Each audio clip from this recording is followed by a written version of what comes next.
Breaking news आ रही है हिमाचल प्रदेश के ऊना से। वहां गोविंद सागर झील में डूबने की वजह से 7 लोगों की मौत हो गई। यह हादसा उस वक्त हुआ जब मोहाली से आए 11 लोग गोविंद सागर झील में नहाने के लिए उतरे थे, लेकिन नहाने के दौरान सभी लोग गहरे पानी में चले गए, जिससे सभी लोग डूबने लगे। हंगामा मचा तो आसपास के लोग वहां जमा हो गए और किसी तरह से 4 लोगों को सुरक्षित बाहर निकाल लिया गया, लेकिन 7 लोग गोविंद सागर झील में डूब गए। इस घटना की जानकारी फौरन पुलिस और प्रशासन को दी गई, जिसके बाद पुलिस की टीम ने गोताखोरों की मदद से सभी शवों को झील से बाहर निकाला। बताया गया कि मरने वालों में एक ही परिवार के 4 लोग शामिल हैं। वहीं इस घटना के बाद मरने वाले लोगों के घरों में हड़कंप मच गया।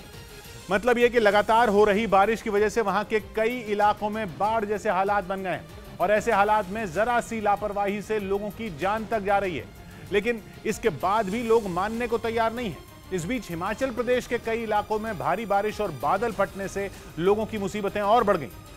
अपने फ्री टाइम को एटीएम बनाइए, घर बैठे बैठे उद्यम शुरू कीजिए, अपनी रसोई को बनाइए कारखाना। फ्रीडम ऐप को अभी डाउनलोड कीजिए। जगह जगह बादल फटने के बाद कुल्लू से लेकर मंडी तक नदी और नालों में उफान आ गया, जिसके बाद कुल्लू में एक लोहे का पुल तिनके की तरह सैलाब में बहता नजर आया। पहाड़ से पानी के साथ बहकर आए मलबे ने चंद सेकंड में पुल को पूरी तरह से ध्वस्त कर दिया। पुल को तबाह करने के बाद पत्थरों के साथ बह रहा मलबा तेजी से निचले इलाकों की तरफ बढ़ता दिखाई दिया। सैलाब के साथ बह रहे मलबे से कुल्लू के कई हिस्सों में बाढ़ जैसे हालात बन गए। यही नहीं, भारी बारिश और पहाड़ फटने के बाद चंडीगढ़ मनाली नेशनल हाईवे के ऊपर से पानी बहने लगा। ब्यास नदी में आए उफान की वजह से कुल्लू के कई इलाकों में ट्रैफिक थम गया और सड़कों को बंद तक करना पड़ा। और तबाही की ऐसी ही कुछ तस्वीरें हिमाचल प्रदेश के मंडी से भी सामने आई।